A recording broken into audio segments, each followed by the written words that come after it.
तो प्यारे साथियों, नमस्ते। मैं राहुल स्वागत करता हूं आपका आज के इस एक और वीडियो में, जिसमें हम एक और पार्ट को ख़त्म कर देंगे। लेकिन ये जो भी है उसको शुरू करने से पहले मैं आपको एक दिल की बात बताना चाहता हूं यार, कि आप सब ने ना हमें बहुत बहुत ज़्यादा प्यार दिया है और इस प्यार के लिए बहुत बहुत ज़्यादा थैंक यू। हमने नहीं सोचा था कि हम सच में इस लर्न एंड शेयर के परिवार को इतना बड़ा कर पाएंगे और इतनी तेज़ गति से अब जो है आगे बढ़ पाएंगे। तो हम लोग आपके लिए बहुत ज़्यादा मेहनत कर रहे हैं और भी हम लोग आपको सरप्राइजेस देने ही वाले हैं बहुत जल्दी से। तो पहले तो बस मैं एक आपसे क्षमा चाहूँगा कि मैं थोड़ा-सा लेट हो जाता हूँ, आपको बहुत अच्छा वीडियो बना कर के देने में, क्योंकि देखो कोशिश मेरी ये होती है कि हम ऐसा पढ़ें कि दुनिया में कोई भी आपकी उम्र के जो बच्चे हैं उनसे भी हम बेहतर पढ़ें। हम ऐसी कोशिश करें, फिर वो भले ही जापान का बच्चा हो, अमेरिका का बच्चा हो, कहीं का भी बच्चा हो, हम पूरे दुनिया में जो है ना कॉन्फिडेंस से बात कर सकें कि हाँ, हमें इसका मतलब पता है, हमने रट के रट्टू तोता बन करके कोई परीक्षा पास नहीं की है, ताकि कल को जो है हमारा देश जो है, हमारा भारतवर्ष जो है वो फिर से विश्व गुरु बन सके। भाई देश को बनाने वाले तो नागरिक ही हैं, लेकिन अगर नागरिक ही कैसे होंगे, आलसी होंगे, नागरिक ही कैसे होंगे बस कैसे भी करके अंक लाके पास करने वाले होंगे, तो फिर वो देश विश्वगुरु कैसे बन सकता है। चलिए खैर, एक आपकी शिकायत थी कि सर आप पहले की तरह नहीं पढ़ा रहे हैं, मतलब कहने का मतलब ये था कि सर आप पहले बोर्ड पर बहुत ज़्यादा लिखते थे तो हम भी लिख लेते थे उसको, लेकिन फिर उस तरह से पढ़ाने में समस्या यही है कि हमें बहुत ज़्यादा समय लग जाता है उस वीडियो को बनाने में। तो उसका समाधान है अब ये वाला तरीका। आप देख पा रहे हो स्क्रीन पर आपको कैसे दिखाई दे रहा है कि भाई अब आप जो है साथ के साथ ही, मैं अगर स्क्रीन रोके हुआ हूँ जैसे अभी, आप पॉज कर सकते हैं और जो भी है वो लिख सकते हैं उसको, चाहे तो आप अपने नोट्स भी जो है कॉपी में बना सकते हैं। तो इससे आपको वीडियोस भी ज़्यादा गति से मिलेंगे। तो चलिए, एक और बात बस मैं यहाँ कहूँगा कि प्रोजेक्ट पवित्र के लिए भी जो आप सब ने जो समर्थन दिखाया है उसके लिए बहुत बहुत धन्यवाद। और वो भी प्रोजेक्ट पवित्र भी बहुत ज़्यादा सफल रहा है। तो आ जाइए अपन उसके बाद में आगे बढ़ते हैं। तो सबसे पहले मैं आपको 5 मिनट इस पार्ट का जो पिछला लेक्चर में हमने पढ़ा था वो रिवीजन करा देता हूँ, कि अगर आप में से अगर किसी को शिकायत भी हो कि सर हमने परिभाषा नहीं लिख पाए, तो आप यहाँ पर वीडियो रोक करके परिभाषा भी लिख सकते हैं। तो सबसे पहले हमने क्या सीखा था, देखो कि पर्यावरण के बारे में हमने देखा। तो पर्यावरण की परिभाषा देखी थी अपन ने कि 2 शब्दों से मिलकर बना हुआ है और पृथ्वी पर जो भी जीव रहते हैं उन सबके जीवन को ये प्रभावित करता है। तो मैं इसमें और ज़्यादा डिटेल में नहीं जा रहा हूँ। फिर इसके बाद में हमने देखा था कि पर्यावरण में जो है ना हमारे द्वारा 2 तरह का जो वेस्ट जनरेट होता है, या जो कचरा हम जिसको कहें, तो वो 2 प्रकार का हम लोग इस प्रकृति में, इस पर्यावरण में जनरेट करते हैं। अच्छा, तो ये वेस्ट कौन सा है, तो हमने देखा था कि बायोडिग्रेडेबल है और दूसरा है नॉन बायोडिग्रेडेबल, बोले तो जैव निम्नीकरणीय, और दूसरा कौन सा है, अजैव निम्नीकरणीय। जैव निम्नीकरणीय के उदाहरण अपन ने देखे थे कि भाई पत्तियां हो गई, घास फूस हो गई, फूल हो गए, फल हो गए, कोई मरा हुआ जानवर हो गया, चाय की पत्ती हो गई, मतलब ऐसी कोई सी भी चीज़ जो क्या हो, अगर आप पृथ्वी में खड्डा खोदो और वहाँ पे ख़त्म हो जाए थोड़े टाइम में, 5 साल में, 6 साल में वो ख़त्म हो जाए, पूरी की पूरी प्रकृति में घुल जाए वापस से और उससे कुछ नया बन जाए, तो वो चीज़ कैसी है, जैव निम्नीकरणीय चीज़ है। लेकिन मान लो यार आप क्या कर रहे हो कि प्लास्टिक की थैली है, वो उसको आपने लिया और ज़मीन में गाड़ दिया, आपने 6 साल बाद ज़मीन खोदी तो वो थैली तो टुकड़े टुकड़े वहीं पड़े हैं पूरे के पूरे, तो वो तो घुली ही नहीं पर्यावरण में, तो ये तो समस्या वाली बात है। तो ऐसे पदार्थ कैसे हैं, अजैव निम्नीकरणीय या नॉन बायोडिग्रेडेबल। तो इसमें सबसे बड़ी समस्या मैंने आपको बताया था प्लास्टिक है, वो मैंने आपको ग्रेट पैसिफिक गार्बेज पैच के बारे में भी बताया था, कितना अरबों खरबों टन हमने वहाँ पे इकट्ठा कर दिया प्लास्टिक। मतलब कहते हैं इतना प्लास्टिक हम लोग इकट्ठा कर चुके हैं कि अगर हम सारा पृथ्वी पर प्लास्टिक जो हमने बनाया उसको एक साथ रखे, पहाड़ बनाए, तो आप जान करके हैरानी होगी आपको कि माउंट एवरेस्ट से भी बड़ा पहाड़ बन जाएगा। क्या बोलते हो?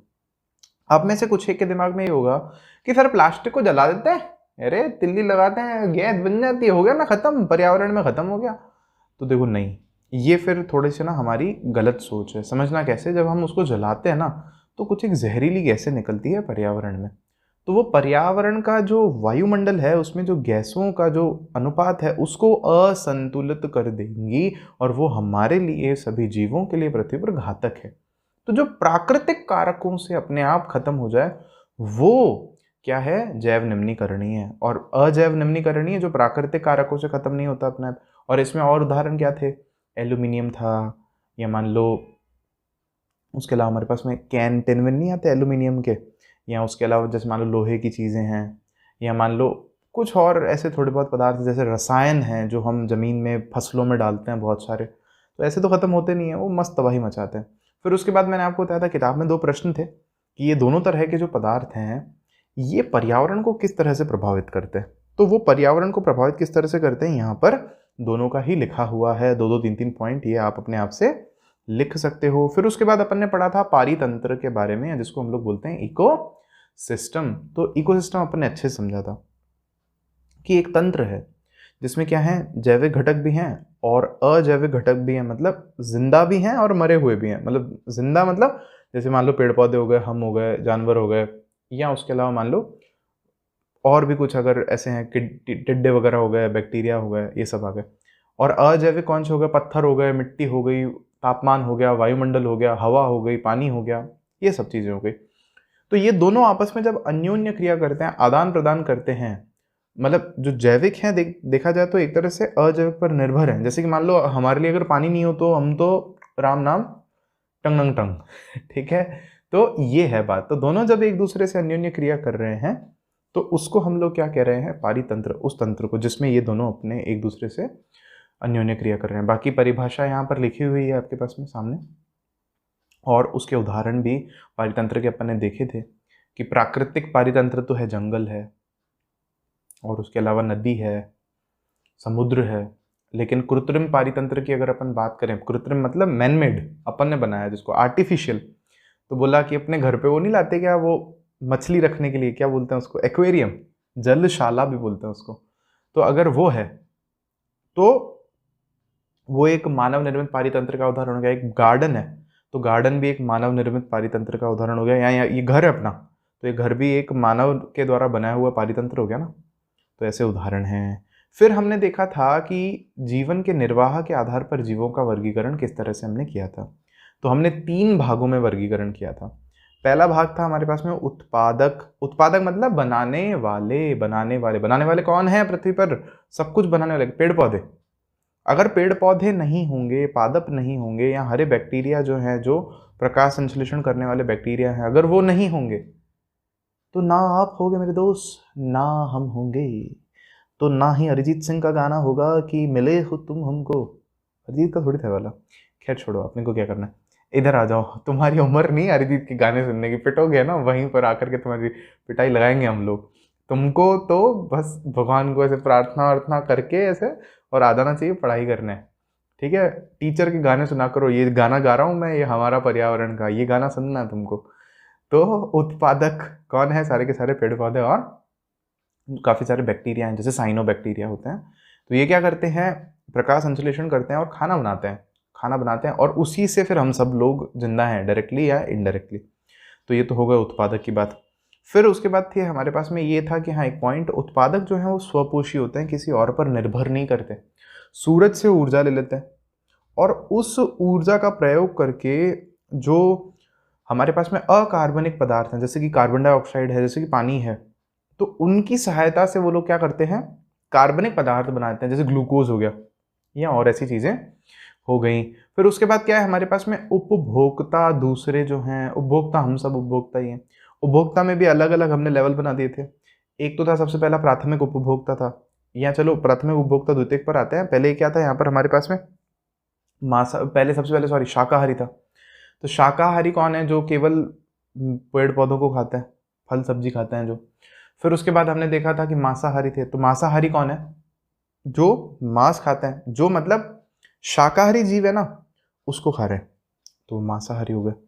फिर इसमें हमने जो है और थोड़े भाग किए थे, जैसे कि मांसाहारी जीव शाकाहारी का सेवन करते हैं, लेकिन फिर हम कह रहे थे कि अगर कोई मांसाहारी जीव केवल शाकाहारी जीव का सेवन करता है ना, तो उसको हम लोग कहते हैं द्वितीयक उपभोक्ता। क्या कहते हैं हम उसको, द्वितीयक उपभोक्ता। समझना कैसे, ये रहा उत्पादक, ये एक पेड़ है, ये उत्पादक है।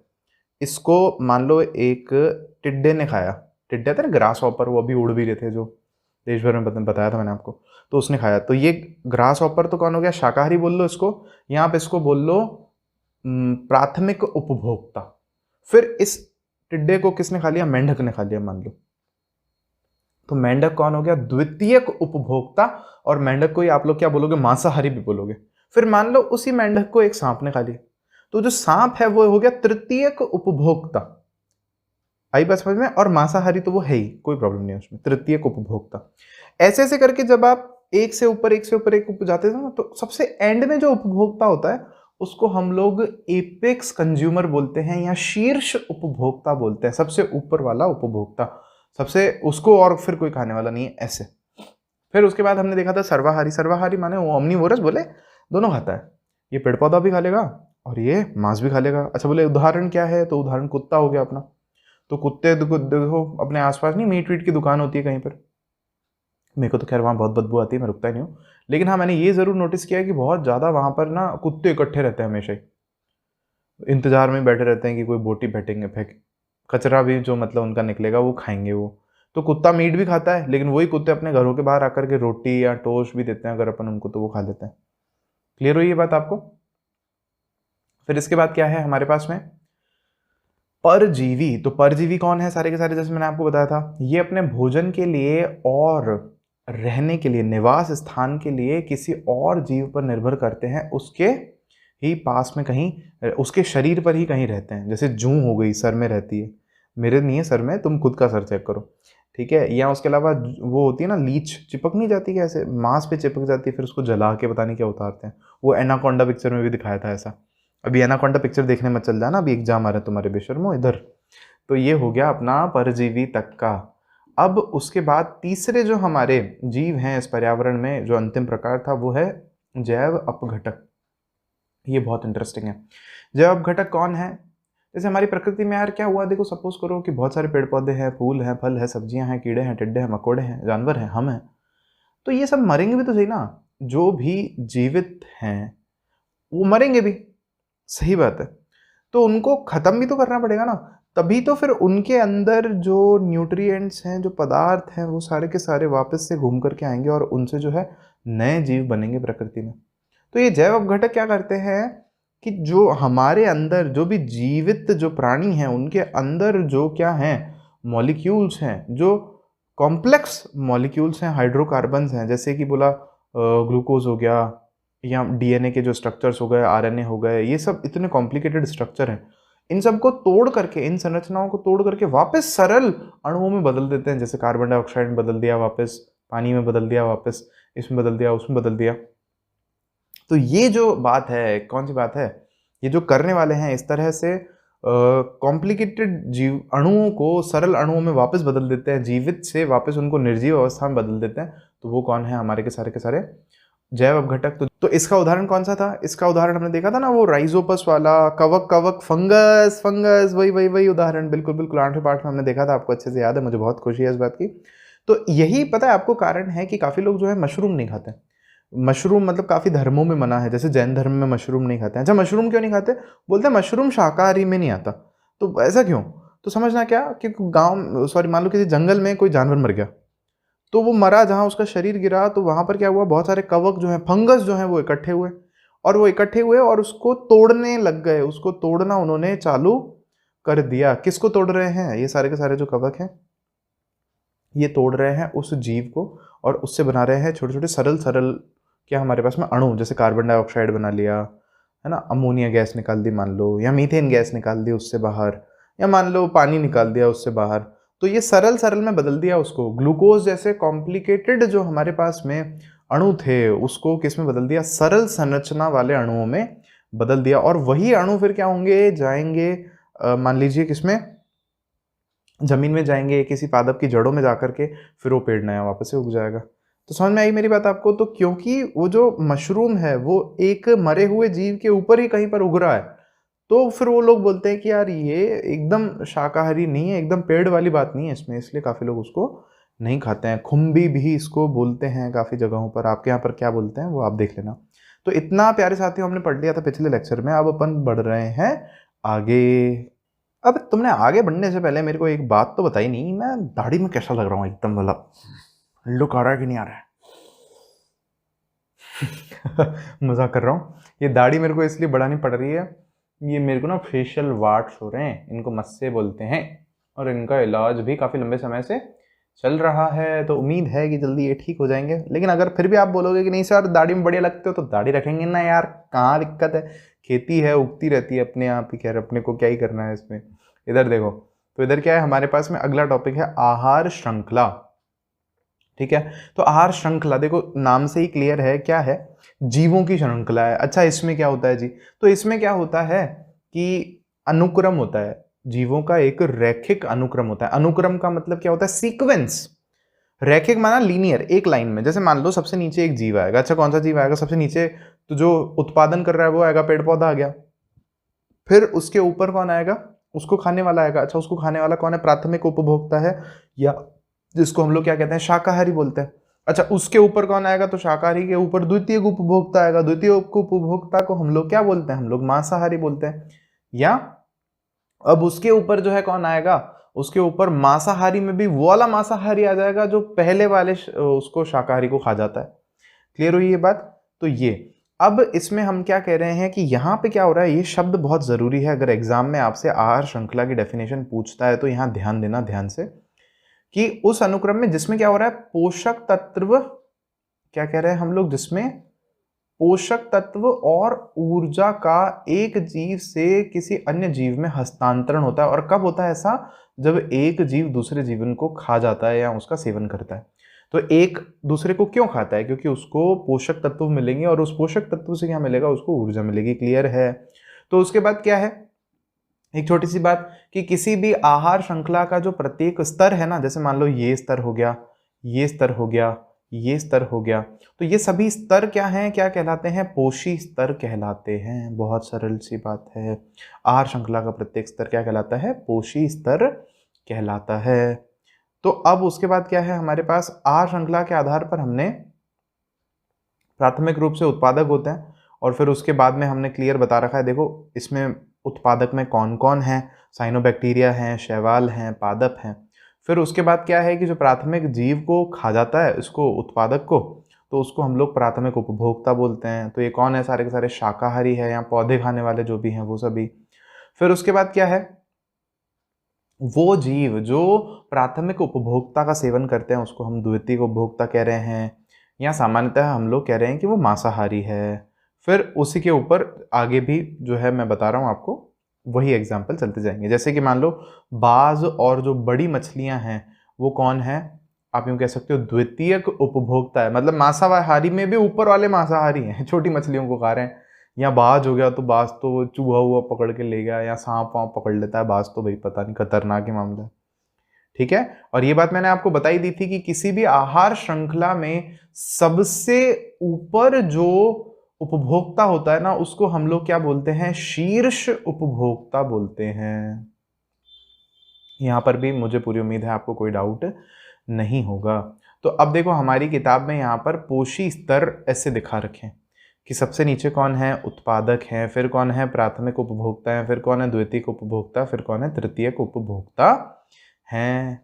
अच्छा ठीक है, अब यहाँ पर हम बात कर रहे हैं ऊर्जा के प्रवाह की, ऊर्जा का प्रवाह। तो ऊर्जा का प्रवाह देखो समझना, पौधों के पास ऊर्जा कहाँ से आ रही है, सूरज, सूरज चाचू जागे, नहीं सॉरी, चंदा मामा सूरज चाचू, हाँ बिल्कुल सही है, सूरज चाचू से उनके पास ऊर्जा आ रही है पौधों के पास में। फिर पौधों को जो भी खा रहा है उसको फिर उससे ऊर्जा मिल रही है, फिर उसको जो खा रहा है उसको उससे ऊर्जा मिल रही है। तो सारी बात तो घूम फिर करके ऊर्जा के लिए ही है सारा चक्कर। तो ये समझना फिर ज्यादा जरूरी होगा ना कि कितनी ऊर्जा आगे जा पा रही है। तो अभी वही देख रहे हैं अपन, देखना समझना। तो स्वपोषी और सौर प्रकाश में निहित ऊर्जा को ग्रहण करके रासायनिक ऊर्जा में बदलते हैं। स्वपोषी कौन, पेड़ पौधे जो हैं वो क्या करते हैं, सूरज का प्रकाश लेते हैं, उस ऊर्जा को लेते हैं और उसको रासायनिक ऊर्जा में बदल देते हैं। हाँ ये तो समझ में आई बात अपने को। फिर क्या करते हैं कि उसको जो खाने वाले हैं ना, वो विषम पोषी जो जीव हैं, वो फिर उनसे ऊर्जा को प्राप्त करते हैं।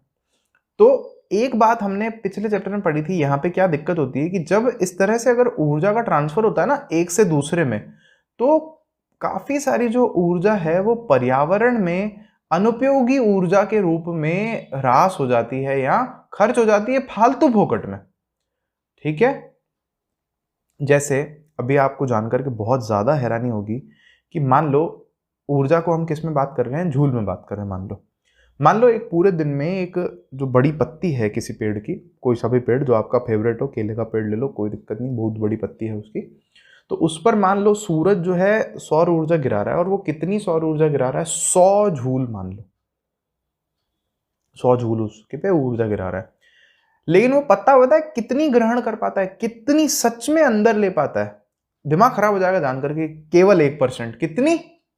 केवल 1%, मतलब 1 जूल। 100 अगर थी तो 1 जूल। देखो कैसे, एक स्थलीय पारितंत्र में हरे पौधों की पत्तियों को प्राप्त होने वाली सौर ऊर्जा का लगभग 1 भाग खाद्य ऊर्जा में परिवर्तित हो पाता है। और उसमें से भी अब वो पौधा जो है पहले खुद की जरूरत पूरी करेगा, खुद को भी तो बड़ा होना है उसको, खुद को भी तो उसको फल उगाना है, फूल उगाना है, या जो कुछ भी उगाना है, तो खुद को भी तो चाहिए ना। और फिर जो बची हुई है फिर वो हमारे पास आगे पहुंचेगी ऊर्जा। समझ रहे हो इस बात को?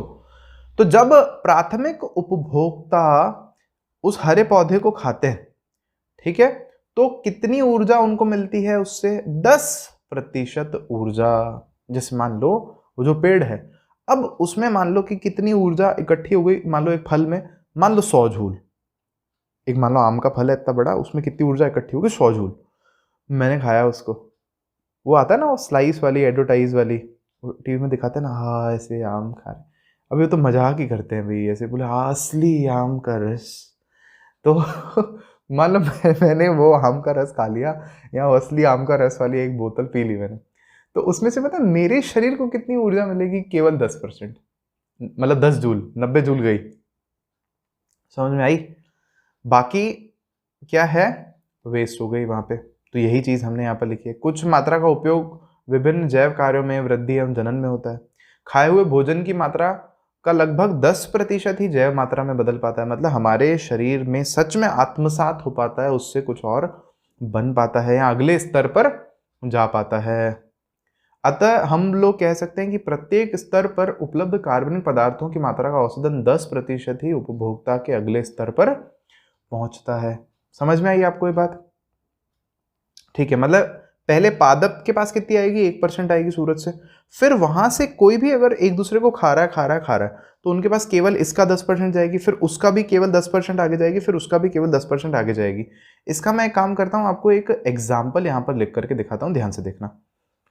जैसे मान लो एक आहार श्रृंखला हम लोग खुद बना रहे हैं, 3 जीवों की बनाएंगे, ज्यादा की नहीं बनाएंगे। जैसे मान लो यहां पर क्या है, पेड़ है, कोई पेड़ पौधा है, पेड़ पौधे को किसने खाया? मान लो एक हिरण ने खाया। और मान लो इस हिरण को किसने खाया है? इस हिरण को खाया है शेर ने, सिंघम ने खाया है इसको, सिंघम ने, बब्बर शेर ने खाया है।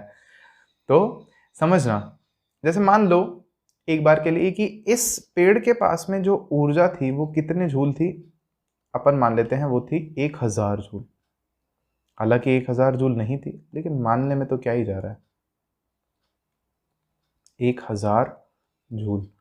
तो इसका केवल 10% हिरण के पास जाएगा। अच्छा, अब कैसे निकालते हैं 10%? तो बोलेंगे 1000 का मतलब होता है मल्टीप्लाई, 10 और प्रतिशत, प्रतिशत का मतलब होता है बटा 100। तो ये कितना आएगा? देखो ये खत्म और ये खत्म, कितना आया? 100 जूल। तो 100 जूल जो है ऊर्जा वो किसके पास पहुंची? हिरण के पास में, जब उस हिरण ने उस पूरे पौधे को खा लिया। अब उसके बाद क्या है हमारे पास में, ध्यान से देखना यहाँ पे।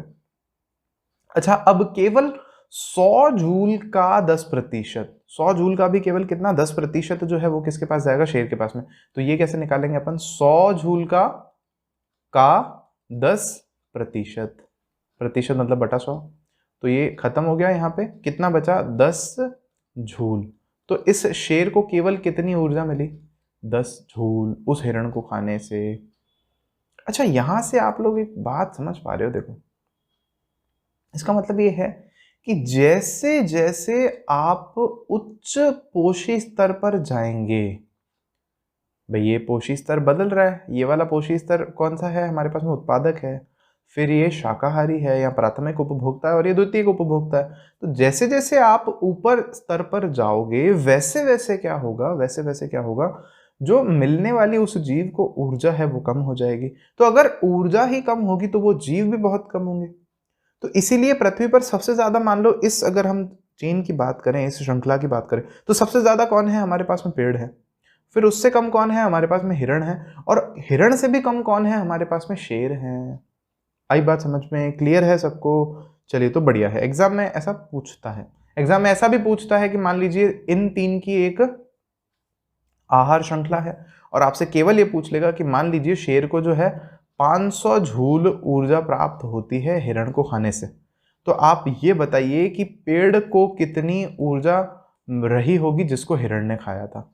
आई बात समझ में? तो आपको यही जो प्रोसेस है, ये जो हमने यूं यूं यूं सॉल्व किया ना, इसको यूं यूं यूं करके बताना है। तो इसका, शेर का आप क्या करोगे, जो है इस समीकरण में बना करके 10% से उल्टा करके ये वाली वैल्यू निकालोगे। समझ में आ रही है आपको बात? एक मैं आपको छोटा सा करके बता ही देता हूँ, आपको कंफ्यूजन ना हो इसलिए। देखो यहाँ पे कि मान लो जैसे ये लिख रहे थे ना हम, तो अब इस बार क्या है हमारे पास में, मान लो 500 जूल शेर के पास है, तो ये तो है हमारे पास में, ये वाली चीज तो है ना। अब हम कह रहे हैं कितने का, मतलब मान लो x का 10% जो है किसको मिला होगा, शेर को मिला होगा। तो ये समीकरण को बस हल कर दो, 100 को वहां गुणा करो, 10 का भाग दे दो, तो कुल मिलाकर के यूं करो ना, 10 को वहां गुणा कर दो बस। तो क्या बचेगा आपके पास में, x का मान आ जाएगा आपके पास में 5000 जूल। तो इसका मतलब हिरण के पास कितनी ऊर्जा रही होगी, 5000 जूल रही होगी। फिर इसका निकालोगे आप, सेम तरह से निकालोगे, मान लो y रही होगी ऊर्जा, तो y का जो है 10% कितना रहा होगा, 5000 जूल। तो फिर इसको जब आप हल करोगे तो और 10 से गुणा कर दोगे, तो जो भी आ जाएगा 50,000 जूल जो है उस पेड़ के पास ऊर्जा रही होगी, या उस हिरण ने जितने भी पेड़ खाए होंगे उनकी जो कुल ऊर्जा है वो 50,000 जूल रही होगी। क्लियर है बात आपको? बहुत अच्छी बात है, क्लियर है। तो अब बढ़ते हैं अपन आगे।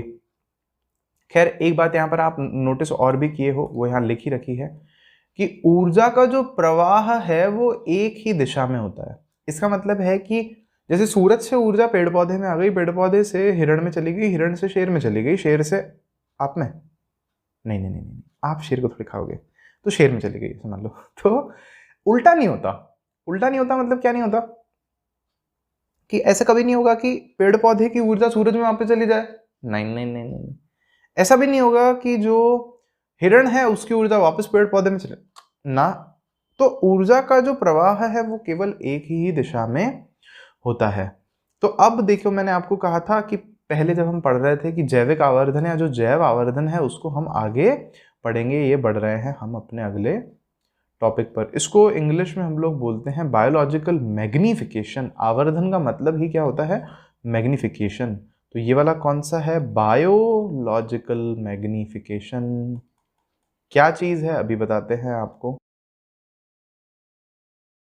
तो ये बायोलॉजिकल मैग्निफिकेशन है क्या, तो देखो क्या है इसमें कि कुछ एक क्या होते हैं, हानिकारक रासायनिक पदार्थ होते हैं। जैसे मान लो बायो फर्टिलाइजर्स हो गए, या जैसे मान लो हम क्या कर रहे हैं कि जमीन में, वो खेत में फसल को अच्छे उगाने के लिए उसमें कोई केमिकल डालते हैं, यूरिया वगैरह डालते हैं, बहुत और भी केमिकल डालते हैं, जो ग्रीन रिवोल्यूशन, हरित क्रांति जिसको बोलते हैं, बहुत सारे ऐसे हम डालते हैं उसमें। तो अब क्या होता है कि अगर ज़्यादा डाल दिए मान लो, तो क्या होगा कि वो आप जब उसकी सिंचाई कर रहे हो, पानी डाल रहे हो खेत में, तो वो पानी के साथ मिल जाएंगे और थोड़े बह करके मान लो नाली में चलेगा, नाली से किसी नदी में चलेगा। तो वहाँ नदी में क्या है, बहुत सारे मछलियाँ हैं और जीव हैं बहुत सारे, तो वो उनको ग्रहण कर लेंगे मान लो, तो उनके लिए मुश्किल हो जाएगा जीना।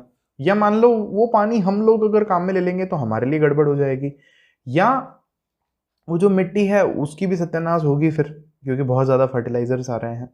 तो अब जैसे समझने की कोशिश करना कि ऐसा ही एक तत्व है हमारे पास में, पारा, या जिसको बोल रहे हैं मरकरी। उदाहरण दे रहा हूं मैं आपको। तो मान लो बहुत छोटा सा अंश मरकरी का समुद्र की मछलियों के अंदर जा रहा है शरीर में। कहाँ से, पर्यावरण के प्रदूषण के कारण उनके अंदर जा रहा है। मान लो बहुत छोटा, मतलब मान लो 0.001 ग्राम एक मछली के, छोटी मछली के अंदर चला जाता है। तो अब मान लो, हालांकि ये पहली बात तो देखो क्या ध्यान रखना है आपको कि पारा अगर अंदर जा रहा है तो खतरनाक चीज है, वो अच्छा नहीं है किसी के भी स्वास्थ्य के लिए। लेकिन मान लो ऐसी 1000 मछलियों ने एक एक इतना इतना इतना इतना सबने खा लिया, एक बड़ी मछली आई और उसने इन 1000 मछलियों को खा लिया। तो अब उसके शरीर में कितना हो गया पारा? एक के में कितना था? 0.001 ग्राम हमने माना था। इसको गुणा करो 1000 से, ठीक है? तो लगभग जो है 1 ग्राम पारा जो है उस बड़ी मछली के शरीर में आ गया, या जितना भी आया, ये फिक्स मत मान के चलना कैलकुलेशन को। फिर मान लो उस एक बड़ी मछली को जो है किसी बहुत बड़े गिद्ध ने या बड़े बाज ने खा लिया। तो अब अगर उस बड़े बाज ने ऐसी 10 बड़ी मछलियों को खा लिया तो उसके शरीर में कितना ज्यादा पारा हो जाएगा? बहुत ज्यादा पारा हो जाएगा। समझ में आ रही है आपको ये बात? फिर मान लो वो पक्षी कहीं मर गया अगर, और उसको फिर किसी और जानवर ने खा लिया, तो उसके शरीर में कितना ज्यादा वो पारा इकट्ठा हो जाएगा। तो जैसे जैसे हम क्या देख रहे हैं कि जैसे जैसे पोषी स्तर पर हम ऊपर जाते जा रहे हैं, तो वो जो हानिकारक जो पदार्थ है, जो रसायन है, उसकी मात्रा बढ़ती जा रही है, बढ़ती जा रही है। मैग्निफिकेशन हो रहा है। मैग्निफिकेशन मतलब बड़ा हो रहा है, बड़ा। तो जैव मैग्निफिकेशन या बायो मैग्निफिकेशन, इसको हम लोग बायोलॉजिकल मैग्निफिकेशन या जैव आवर्धन हम इस चीज को कह रहे हैं। क्लियर हुई आपको ये सभी को बात? यही उदाहरण हमने यहाँ पर भी लिखा है। आप इसको पढ़ेंगे तो आपको बहुत ही आसानी से जो है ये समझ में आ जाएगा। एक उदाहरण कुछ ऐसे भी आया था कि है ना, जो डाइक्लोफिनेक हम जैसे गोली वगैरह भी लेते हैं, तो उसकी मात्रा जो है प्रकृति में ज़्यादा होने से उसका कंजम्पशन कर रहे थे कौन? बाज कर रहे थे। तो बाज के जो अंडे हो रहे थे, वो अंडे इतने मुलायम हो जाते थे कि वो अंडे पहले ही टूट जाते थे, मतलब उनमें बच्चा पैदा नहीं हो पाता था। तो बाज की जो संख्या थी वो भी कम होती गई बहुत ज़्यादा। तो ऐसे बहुत सारे उदाहरण हैं कि हम देख रहे हैं कि पृथ्वी पर हमें अलग अलग जो जीव हैं वो दिखते ही नहीं है आजकल। जैसे कि हमारे आसपास तो हमें चिड़िया नहीं दिखती है बहुत ज़्यादा। मैं बहुत नोटिस करता हूँ, कबूतर फिर भी दिखते हैं लेकिन चिड़िया नहीं दिखती है।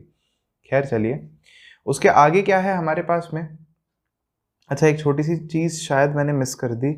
ये है हमारा जाल। कौन सा जाल है ये हमारा? एक मिनट में देख लूँ, नीचे नहीं है ना? नहीं है, ऊपर ही होना चाहिए फिर। तो अच्छा, आहार जाल मैंने मिस कर दिया, मैं आपको बात बताता हूँ, कोई दिक्कत नहीं। तो क्या होता है कि जैसे अभी इसके पहले हमने आहार श्रृंखला देखी थी। तो आहार श्रृंखला में एक जीव किसी दूसरे जीव को खा रहा है, फिर दूसरे को तीसरा खा रहा है, तीसरे को चौथा खा रहा है, ये चीज़ हो रही है। तो आहार जाल में हम क्या देख रहे हैं कि ऐसा जरूरी नहीं है कि एक जीव को कोई एक ही जीव खाए। ऐसा भी हो सकता है कि कोई एक जीव 5 जीवों को खा रहा हो, या जो एक जीव है उसको 5 जीव खा रहे हो। जैसे मान लो कि अगर कोई हिरण है तो उसको मान लो कोई तेंदुआ भी मार के खा जाता हो, या मान लो उसको कोई शेर मार के खा जाता हो, या मान लो उसको कोई बब्बर शेर मार के खा जाता हो। तो जैसे, तो ये सारा एक श्रृंखला नहीं बनाता बल्कि एक जाल बनाता है। इसको इसने खा लिया, इसको इसने भी खा लिया, इसको इसने भी खा लिया। और ऐसा जाल हमें यहाँ पर दिखा रखा है, देखो। समझ रहे हो? जैसे देखो यहाँ पे हमारे पास में क्या है, एक चूहा बना रखा है इन्होंने। तो चूहे को ये कह रहा है कि देखो बिल्ली भी खा जाती है, चूहे को सांप भी खा जाता है, या चूहे को ये उल्लू है। अच्छा, उल्लू भी खाता है क्या यार? पता नहीं था यार मेरे को तो। अच्छा, और चूहे को कोई और भी मान लो खा जाता है। तो ये है बात। समझ पा रहे हो इस बात को कि एक जीव को हो सकता है एक से ज़्यादा जीव खाते हों, कोई समस्या वाली बात इसमें नहीं है। तो वो आहार जाल का निर्माण करते हैं। अब हमारा इस चैप्टर का हम जो है एक आखिरी टॉपिक ले रहे हैं, जो कि क्या है? ओजोन परत का अवक्षय। पहले हम समझेंगे कि यार ओजोन है क्या चीज़, है ना? ओजोन होती कहाँ पर है? तो पहले तो ये सुनो कि ओजोन O3, ऑक्सीजन के 3 जब परमाणु एक साथ मिलते हैं तो ओजोन का अणु बनता है। तो ओजोन हमारे लिए वैसे तो क्या है? जहरीली है, घातक है, खतरनाक है अगर हमारे यहाँ पर सामने हो। लेकिन ऊपर आसमान में, वायुमंडल में रह कर के ये जो ओजोन है ये हमारे लिए प्रोटेक्शन का काम करती है, हमको बचाती है। अच्छा, हमको किससे बचाती है? हमको बचाती है सूरज की पराबैंगनी किरणों से। पराबैंगनी बोले तो अल्ट्रा वायलेट किरणों से, जो कि वैसे पता है क्या करती हैं? जो कि स्किन कैंसर करती हैं। खतरनाक चीज है भाई, बहुत ज्यादा। ठीक है, तो ओजोन क्लियर हुई। ओजोन क्या है? अब मैं एक बार बताता हूँ आपको कि ये ओजोन बन कैसे रही है। तो देखो क्या है हमारे पास में कि ऑक्सीजन के मान लो हमारे पास में अणु है, जैसे मान लो O2 है हमारे पास में। अब सूरज से क्या होगा कि उसकी पराबैंगनी किरणें आ रही हैं, और पराबैंगनी किरणें भी वैसे तो कुछ एक प्रकारों की होती है, लेकिन अभी हम उसमें नहीं जा रहे। अभी तो आप बेसिक क्यों समझो कि सूरज से हमारे पास में ये पराबैंगनी किरणें आ रही हैं कुछ इस तरह से। अच्छा, ये पीला कलर तो दिख ही नहीं रहा होगा तुमको। तो पराबैंगनी किरणें पड़ी इस ऑक्सीजन पर, ऑक्सीजन के इन परमाणुओं पर, और हमें क्या मिला यहाँ पर, ये परमाणु जो है हमें देखने को मिला अलग हो गए।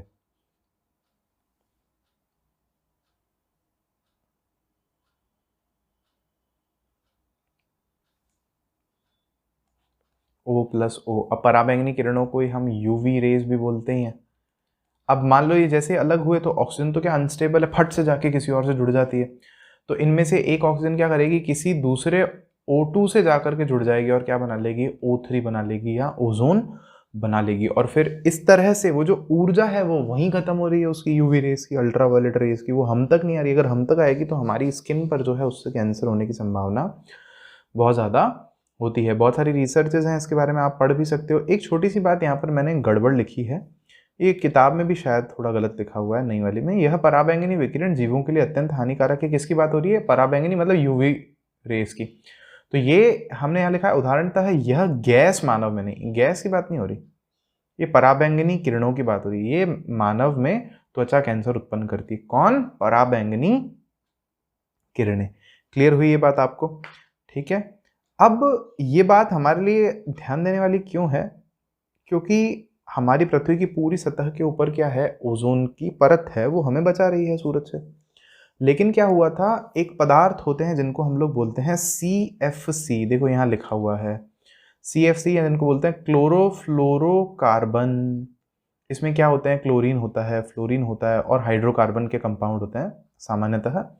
तो ये हम लोग इंसान ही बनाते हैं, और पहले ही इनको किस में काम में लेते थे, बहुत ज़्यादा रेफ्रिजरेटर में, एयर कंडीशनर में, परफ्यूम में, और कुछ एक जैविक क्रांति में भी, जो हमारी हरित क्रांति हुई थी उसमें भी कुछ एक फर्टिलाइज़र या जो प्रोटेक्शन करने के लिए हम जो कुछ एक रसायन रखते थे उनमें भी इनका उपयोग हम लोग कर रहे थे। तो हम जब औद्योगिक क्रांति हो गई, फिर उसके बाद अभी जो मशीनों का युग आ गया, उसमें हमने बहुत ज़्यादा ऐसे पदार्थों का प्रयोग किया। तो आपको जानकर के हैरानी होगी कि ये सारी जो गैसें थी, क्लोरोफ्लोरोकार्बन थे, ये जाकर के इकट्ठे कहाँ पर हुए, ऊपरी तरफ, नॉर्थ जो है उस तरफ पे, या अंटार्कटिका आप कहो साउथ की तरफ, क्योंकि इन दोनों जगहों पर ये गैसें ज़्यादा इकट्ठी होती है। तो अंटार्कटिका में क्या हुआ था कि एक छेद हो गया ओजोन परत में। यहाँ देखो ये चित्र भी मैं उसका डाउनलोड कर करके लाया हूँ इंटरनेट से। अभी इसका मतलब क्या है मैं आपको वो बताता हूँ। पहले तो यूँ समझो कि होता क्या है कि ये जो ओजोन है ना, ये मान लो कुछ इसकी मोटाई है। मान लो सामान्यतः पृथ्वी के वायुमंडल में ऊपर की तरफ जो ओजोन की मोटाई है वो इतनी है। ऐसे ही रैंडम ले रहे हैं उदाहरण। अच्छा, इसको नापते किस में है, तो इसकी एक यूनिट है, इसकी एक इकाई है जिसको बोलते हैं डॉबसन यूनिट। तो ऑन एन एवरेज जो सामान्यतः मोटाई है इसकी, वो कितनी है, 300 डॉबसन यूनिट, ठीक है। लेकिन 1985-86 में नासा के लोगों ने ये बताया, वैज्ञानिकों ने, कि यार जो अंटार्कटिका है उसके ऊपर तो बहुत बड़ा छेद हो गया और वहां पर तो अब केवल लगभग जो है 100 डॉबसन यूनिट के आसपास ही क्या है हमारे पास में ओजोन की परत बची है। तो बड़ा छेद हो गया है उसमें, इसका कहने का मतलब ये था। तो अब आप ये वाला चित्र देखो एक बार के लिए, ये आप देख पा रहे हो पृथ्वी है, और पृथ्वी में भी ये भी हम वो हिस्सा ही ले रहे हैं, ठीक है। ये यहाँ पर आप देखो कि डॉबसन यूनिट कितनी है। अगर कहीं पर ये पर्पल है तो वहाँ पे तो बहुत खतरनाक है, इस जगह पे 110 डॉबसन यूनिट है केवल। और 220 कौन सा है, नीला है ये वाला। 300 अगर आप देखोगे तो कौन सा है, ग्रीन वाला है। तो ये ग्रीन में 300 है ऑन एन एवरेज जो चल रहा है। और रेड ऑरेंज की बात अभी अपन नहीं कर रहे हैं। तो यहाँ पर क्या देखने को मिल रहा है कि एक बहुत बड़ा छेद हो गया। तो फिर क्या हुआ कि दुनिया भर के जो देश वेश हैं वो इकट्ठे हुए, और फिर उन्होंने एक मॉन्ट्रियल प्रोटोकॉल जिसको कहते हैं वो बनाया था। हालांकि मॉन्ट्रियल प्रोटोकॉल के बारे में यहाँ पर बात नहीं हो रखी है, लेकिन हाँ हमें एक नाम दे रखा है यहाँ पर। 1987 में 1987 में संयुक्त राष्ट्र पर्यावरण कार्यक्रम UNEF जिसको हम लोग बोलते हैं, एनवायरमेंट फोरम कहते हैं इसको, यूनाइटेड नेशंस एनवायरमेंट फोरम में सबने सर्वानुमति हुई कि सारे देशों ने कहा कि यार भैया ये CFC बंद करो, ये अभी UV रे आ जाएगी, फिर कौन संभालेगा है, बंद कर देना, बंद, बिल्कुल बंद। AC नहीं चलाएगा तो फ्रिज नहीं चलाएगा, नहीं, मतलब ऐसा नहीं था। कहने का मतलब ये था कि कोई और सब्सटीट्यूट ढूंढो। तो उन्होंने सब्सटीट्यूट ढूंढे थे, ठीक है। तो बोला था कि ओजोन का जो स्तर है उसको यहीं पर बनाए रखना है, इससे ज़्यादा बिगड़ने नहीं देना है। तो उसके लिए फिर बहुत ज़्यादा नियम बनाए गए थे, जो आज भी जो है हम लोग फॉलो उनको करते हैं, बिल्कुल। तो ये यहाँ पर लिखा हुआ तो सब कुछ है, आप इसको पढ़ सकते हैं बहुत ही अच्छे से। अब हम जो है चैप्टर तो लगभग ख़त्म कर चुके हैं, अब हम बढ़ रहे हैं आखिरी पार्ट पर, ठीक है। तो प्रश्नोत्तर ये बहुत सरल है, मैं चाहूँगा कि इनमें से ये कुछ एक तो आप करें। मैं एक आध प्रश्न आपको करवा देता हूँ, ठीक है। जैसे ये प्रश्न बहुत इंटरेस्टिंग है कि क्या होगा जब एक किसी पोषक स्तर के सभी जीवों को हटा दें। तो बड़ा इंटरेस्टिंग क्वेश्चन है यार ये तो दो चीज़ें होंगी। पहली चीज़ तो क्या होगी कि उस पोषक स्तर के जो नीचे के जीव हैं, हम एक उदाहरण से समझते हैं। तो मान लो अगर हम किसी जंगल में बात कर रहे हैं बिल्लियों की, अगर हमने सारी बिल्लियों को हटा दें तो क्या होगा। पहली बात तो उससे नीचे का जो पोषक स्तर है, जैसे मान लो चूहे जो हैं, चूहे बहुत ज़्यादा बढ़ जाएंगे, बहुत ज़्यादा बढ़ जाएंगे और पर्यावरण में असंतुलन हो जाएगा। और साथ ही साथ मान लो उस बिल्ली को खाने वाले वहाँ पर शेर थे, ऐसी बिल्लियों को खाने वाले, तो वैसे शेरों को वो बिल्लियां नहीं मिलेंगी, तो वो शेरों की संख्या जो है कम होने लग जाएगी। तो पर्यावरण में क्या होगा, असंतुलन उत्पन्न होगा। ये आप यहाँ पर उत्तर लिख सकते हैं। फिर अगला प्रश्न है, क्या किसी पोषक स्तर के सभी सदस्यों को हटाने का प्रभाव भिन्न भिन्न पोषी स्तरों के लिए अलग अलग होगा? जी हाँ, बिल्कुल भाई। अगर आपने सारे पेड़ पौधे ही हटा दिए तो सारा जीवन खत्म हो जाएगा पृथ्वी से। लेकिन अगर आपने सारे बब्बर शेर हटा दिए तो ऐसा कुछ फर्क नहीं पड़ेगा। अगर आप एपेक्स कंज्यूमर को, या जो शीर्ष कौन है, शीर्ष उपभोक्ता है, उसको अगर आप हटा दो तो इतना फर्क नहीं पड़ेगा। लेकिन हाँ, अगर आप बीच वाले को हटा रहे हो तो उसके पीछे वाले हट जाएंगे। तो अलग अलग पोषी स्तर के जीवों को हटाने का जो प्रभाव है वो अलग अलग पड़ेगा। तो अब एक क्वेश्चन कह रहा है कि क्या किसी पोषी स्तर के जीवों को पारितंत्र को प्रभावित किए बिना हटाना संभव है? तो देखो ये तो नहीं है, ऐसा संभव नहीं है। क्यों? क्योंकि मान लो अगर एक बार के लिए हमने शेर हटा भी दिए, सारे बब्बर शेर हैं जो शेर हैं उन सबको हटा भी दिया अगर हमने, तो भी समस्या क्या है हमारे पास में कि वो शेर जिनको खाते थे उनकी संख्या तो बढ़ेगी ना। तो ऐसा तो नहीं है कि पारितंत्र प्रभावित नहीं होगा, पारितंत्र तो प्रभावित होगा। तो आपको इस प्रश्न का भी उत्तर अपने आप से इस तरह से लिखना है। अब यहाँ आपसे पूछा है कि जैविक आवर्धन या बायोलॉजिकल मैग्निफिकेशन क्या है, इसका भी उत्तर मैं दे चुका हूँ। ऊपर परिभाषा भी लिखी हुई है, आप अपने आप से जाकर के लिख सकते हो, ठीक है। क्या ये कह रहा है, हमारे द्वारा उत्पादित अजैव निम्नीकरणीय कचरे से कौन सी समस्याएं उत्पन्न होती हैं? तो ये तो आप बहुत अच्छे से बता सकते हो, ऊपर ही ऊपर पहले पेज पर ही अपन ने पढ़ा था। फिर उसके बाद यही क्वेश्चन, ये वाला बहुत इंटरेस्टिंग है कि कह रहा है कि क्या अगर हमारे द्वारा सारा जो कचरा उत्पन्न हो रहा है, अगर वो सारा का सारा जैव निम्नीकरणीय हो तो क्या पर्यावरण पर कोई प्रभाव नहीं पड़ेगा? तो हम बोलेंगे कि नहीं भाई, प्रभाव तो पड़ेगा, प्रभाव तो पड़ेगा। अच्छा, प्रभाव कैसे पड़ेगा? दुर्गंध होगी, उस कचरे का भी निपटान करना पड़ेगा, मक्खियाँ उस पर इकट्ठी हो सकती हैं, बदबू उसमें से आना शुरू हो सकती है, उसमें से जो है कुछ गैसें निकलना शुरू हो सकती हैं जो पर्यावरण के वायुमंडल में जो वायुओं का अनुपात है उसका भी गड़बड़ कर दें। मीथेन अगर बहुत ज़्यादा निकल जाए तो भी समस्या हो सकती है। तो इस तरह से आप इस प्रश्न का अपनी सूझबूझ से उत्तर लिखें, मुझे बहुत खुशी होगी। ओजोन परत की क्षति हमारे लिए चिंता का विषय क्यों है? तो ये मैंने आपको अभी बताया है, ठीक है। और इसको सीमित करने के लिए क्या कदम उठाए गए हैं? क्लोरोफ्लोरोकार्बन जो है, जिनका उपयोग अलग अलग युक्तियों में होता था, उनका उपयोग कम करने की अपील की गई है, ठीक है। तो ऐसे और भी कदम उठाए गए हैं जो हमारी पुस्तक में एक आध कदम बताए हैं, आप लिख सकते हो उनको। तो कैसा लगा आपको आज का ये वीडियो? इस तरह से पढ़ने में मज़ा आ रहा है कि नहीं आ रहा है? बिल्कुल कमेंट सेक्शन में लिख कर बताइएगा। मिलते हैं आपसे नेक्स्ट वीडियो में, तब तक के लिए बाय बाय, शुभ रात्रि, शब्बा खैर,